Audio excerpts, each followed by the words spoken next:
Hello guys, ബോച്ചട്ടിയായി ബന്ധപ്പെട്ട മറ്റൊരു വീഡിയോയിലേക്ക് സ്വാഗതം. ബോച്ചട്ടിയായി എന്തെങ്കിലും സംശയം ഉണ്ടെങ്കിൽ എൻ്റെ ഈ ഒരു ചാനലിൽ ഒരുപാട് വീഡിയോസ് ഉണ്ട്, നിങ്ങൾക്കത് വേണമെന്നുള്ളത് ചെക്ക് ചെയ്യാം. ഇന്ന് ഞാൻ ഇവിടെ കാണിക്കാൻ പോകുന്നത് ബോച്ചട്ടിയിൽ വിന്നായിട്ടുള്ള ബാലൻസ് അക്കൗണ്ടിലേക്ക് ട്രാൻസ്ഫർ ചെയ്ത് ഞാൻ കാണിച്ചിരുന്നു. അപ്പോൾ ആ ഒരു ബാലൻസ് 48 മണിക്കൂറിൽ നമ്മുടെ അക്കൗണ്ടിലേക്ക് വരുമെന്നാണ് പറഞ്ഞത്.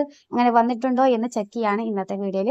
അതിനായിട്ട് ബോച്ചട്ടിയുടെ സൈറ്റിൽ പോവുക. സൈറ്റിൽ പോയ ശേഷം നമ്മുടെ ഈ ഒരു 3 ലൈനിൽ ക്ലിക്ക് ചെയ്താൽ നമ്മുടെ മൈ പ്രൊഫൈലും മൈ ബാലൻസും മൈ ടിക്കറ്റ് അങ്ങനെ 3 ഓപ്ഷൻ ഉണ്ട്. അതിൽ മൈ ടിക്കറ്റ് എന്നടുത്ത് അല്ലെങ്കിൽ മൈ ബാലൻസിൻ്റെ അടുത്ത് ക്ലിക്ക് ചെയ്താൽ ഞാൻ ഇവിടെ ട്രാൻസ്ഫർ ചെയ്തിട്ടുള്ള എല്ലാ കാര്യങ്ങളും ഇവിടെ നിങ്ങൾക്ക് കാണിക്കാം. അപ്പോൾ ട്രാൻസാക്ഷൻ ഹിസ്റ്ററി ശ്രദ്ധിച്ചാൽ അതിൽ വിഡ്രോ റിക്വസ്റ്റ് ഞാൻ ഇവിടെ കൊടുത്തത് 19-ാം തീയതിയാണ്. ഇന്ന് 24-ാം ഡേറ്റ് ആയിട്ടുണ്ട്. അപ്പോൾ ഞാനിവിടെ ജസ്റ്റ് കാണിച്ചിട്ടുണ്ട് 24-ാം ഡേറ്റ് എന്ന്. അപ്പോൾ 48 മണിക്കൂറുകളിൽ കയറും എന്നാണ് പറഞ്ഞത്. ഞാൻ അതിന് ശേഷം ഞാൻ വീഡിയോ ചെയ്തിട്ടില്ല, അതുകൊണ്ടാണ് ഇപ്പോൾ കാണിക്കുന്നത്. അപ്പോൾ വിന്നിംഗ് ആയിട്ടുള്ളത് 100 രൂപ 2 പ്രാവശ്യം ആയിട്ടുണ്ട്. വിഡ്രോ റിക്വസ്റ്റ് ഞാൻ 3 പ്രാവശ്യം കൊടുത്തിട്ടുണ്ട്. അതൊക്കെ കറക്റ്റായിട്ട് എനിക്ക് കിട്ടുന്നുണ്ട്. പലരും പറഞ്ഞിട്ടുണ്ട് വിന്നായിട്ടുള്ള ബാലൻസ് അക്കൗണ്ടിലേക്ക് കയറിയിട്ടില്ല എന്ന്. അപ്പോൾ അതിനുള്ള ഒരു തെളിവാണ് ലൈവായിട്ട് ഞാൻ കാണിക്കാൻ പോകുന്നത്.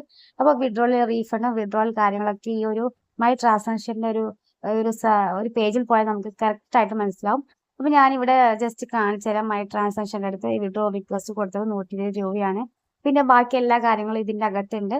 അപ്പോൾ 19-ാം തീയതി കൊടുത്തിട്ടുണ്ട്. ഇപ്പോൾ ഞാൻ ജസ്റ്റ് എൻ്റെ ഫോൺ പേ ഓപ്പൺ ചെയ്യുകയാണ്. ഫോൺ പേയിൽ ആകെ ഉണ്ടായത് 3 രൂപ 5 പൈസ മാത്രമാണ്. അതിൽ ഇപ്പോൾ എത്ര ബാലൻസ് ഉണ്ടെന്ന് ഞാനിപ്പോൾ ചെക്ക് ചെയ്ത് നിങ്ങൾക്ക് ലൈവായി കാണിച്ചു തരാം. നിങ്ങൾക്ക് മനസ്സിലാവും ബാലൻസ് കയറിയിട്ടുണ്ടോ ഇല്ലയോ എന്ന്. അപ്പോൾ 123.5 പൈസയാണ് ഇപ്പോൾ ഉള്ളത്. അതായത് 100 രൂപ എനിക്കിവിടെ ഓൾറെഡി അക്കൗണ്ടിലേക്ക് ബോച്ചട്ടിയുടെ ആ ഒരു സ്കീം എനിക്ക് കിട്ടിയിട്ടുണ്ടെന്നാണ് മനസ്സിലാക്കാൻ സാധിക്കുന്നത്. അപ്പോൾ ഈ 123 രൂപ എൻ്റെ ബാലൻസിൽ ഇപ്പോൾ കിടക്കുന്നതാണ്. ഇനി നമുക്ക് പിന്നെ ഞാൻ ജസ്റ്റ് കാണിച്ചത് വിഡ്രോ റിക്വസ്റ്റിൻ്റെ ഈ ഒരു